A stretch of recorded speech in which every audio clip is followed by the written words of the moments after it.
സഭാപ്രസംഗകൻ്റെ പുസ്തകം 4-ാം അധ്യായം 9, 10, 11 തിരുവചനങ്ങൾ.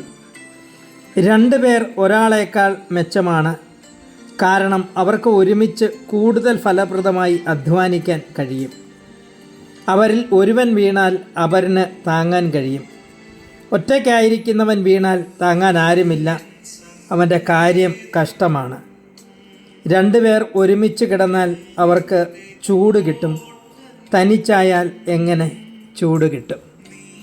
ഈശോയിൽ ഏറ്റവും സ്നേഹമുള്ള സഹോദരങ്ങളെ, എൻ്റെ ജീവിതത്തിലെ വലിയൊരു അനുഭവമുണ്ട്. ഞാൻ തൊടുപുഴ ഭാഗത്തൊരു ശുശ്രൂഷയ്ക്ക് വേണ്ടി വീട്ടിൽ നിന്ന് ഇറങ്ങിയപ്പോൾ ഞാനിങ്ങനെ പ്രാർത്ഥിച്ചു, കർത്താവേ, ഞാൻ ഈ ശുശ്രൂഷയ്ക്ക് വലിയ കാര്യമായിട്ട് ഒരുങ്ങിയില്ല. പ്രാർത്ഥിക്കുന്നുണ്ടായിരുന്നു ഇടയ്ക്കൊക്കെ, പക്ഷെ കാര്യമായിട്ട് ഒരുങ്ങിയിട്ടില്ല. പക്ഷെ നീ എൻ്റെ കൂടെ ഉണ്ടെങ്കിൽ ഞാനൊന്നും പേടിക്കണ്ടല്ലോ, നീ എന്നെ സഹായിക്കുമല്ലോ. എനിക്കിങ്ങനെ മനസ്സിൽ പ്രാർത്ഥിച്ച് ഒരു 2 സെക്കൻഡ് ആയതേ ഉള്ളൂ, പെട്ടെന്ന് വണ്ടിയിലിങ്ങനെ അലാറം അടിക്കുക. പ്രിയമുള്ളവരെ, എൻ്റെ ഇടത്തെ സൈഡിലെ സീറ്റ് ബൈബിള് മാത്രമേ ഉള്ളൂ. ഒരു ബൈബിള് വെച്ചാൽ അലാറം അടിക്കത്തില്ല, അതിലൊരാളിരുന്നാൽ മാത്രമേ അലാറം അടിക്കത്തുള്ളൂ. അപ്പോൾ എനിക്ക് പറയാൻ പറ്റത്തില്ല, കണ്ണുകളെ നിറഞ്ഞൊഴുകി. തമ്പുരാൻ്റെ ഈശോ എൻ്റെ കൂടെ എൻ്റെ വണ്ടിയിലൊപ്പം ആ ശുശ്രൂഷയ്ക്ക് കടന്നു വരുന്ന ആ വലിയ അനുഭവം. നമ്മുടെ ജീവിതത്തിൽ പലപ്പോഴും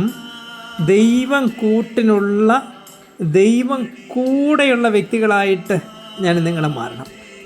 ഫലപ്രദമായി ഓടാൻ വേണ്ടി മാത്രമല്ല, ഇരട്ടി ദൂരം താണ്ടി ഇരട്ടി അധ്വാനിക്കാൻ, എപ്പോഴും ചാർജിലായിരിക്കാൻ, തണുപ്പില്ലാത്ത അവസ്ഥയിൽ എപ്പോഴും ചൂടോടുകൂടി ആയിരിക്കാൻ തമ്പുരാൻ നമ്മുടെ കൂടെയുണ്ടോ?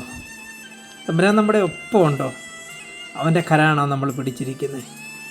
പലപ്പോഴും നമ്മുടെ ഒരു സങ്കടമെന്ന് പറയുന്നത്, ഞാൻ ഒറ്റയ്ക്കാണ്, എന്നെ കേൾക്കാൻ ആരുമില്ല, എൻ്റെ സങ്കടത്തിൽ ആരുമില്ല, ഈ രോഗത്തിലും സഹനത്തിലും പ്രതിസന്ധിയിലും പ്രതികൂലത്തിലുമൊക്കെ എനിക്കാരും കൂടെയില്ലെന്നുള്ളതാണ്.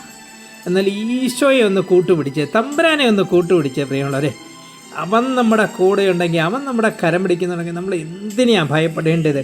എന്തിനാണ് നമ്മളെ വിഷമിപ്പിക്കേണ്ടത്? നമ്മൾ പലപ്പോഴും ആശ്രയിക്കുന്ന നമ്മുടെ ജോലിയും സമ്പത്തും സ്വത്തും പ്രിയപ്പെട്ടവരും ഒക്കെ കൈവിട്ടിട്ട് പോകും. എന്നാൽ തമ്പുരാൻ്റെ കരമാണ് നമ്മളെ പിടിക്കുന്നെങ്കിൽ അവൻ ഒരിക്കലും നമ്മളെ വഴിക്ക് വെച്ച് ഉപേക്ഷിക്കില്ല. നമുക്കതുകൊണ്ട് പ്രാർത്ഥിക്കാം. കാരുണ്യവാനായ ദൈവമേ, നിൻ്റെ തൃക്കരങ്ങളിലേക്ക് എന്നെ പൂർണ്ണമായി ഞാൻ സമർപ്പിക്കുന്നു. നീ എൻ്റെ കൂടെ എപ്പോഴും വേണം. നീ എൻ്റെ കരം പിടിക്കണം, നിൻ്റെ ചിറകിൻ കീഴിൽ നീ എന്നെ മറയ്ക്കണം. നിൻ്റെ വലിയ കൃപയാലും നിൻ്റെ സ്നേഹത്താലും എന്നെ നയിക്കണം, നടത്തണം, പരിപാലിക്കണം. Amen. Praise the lord. Hallelujah.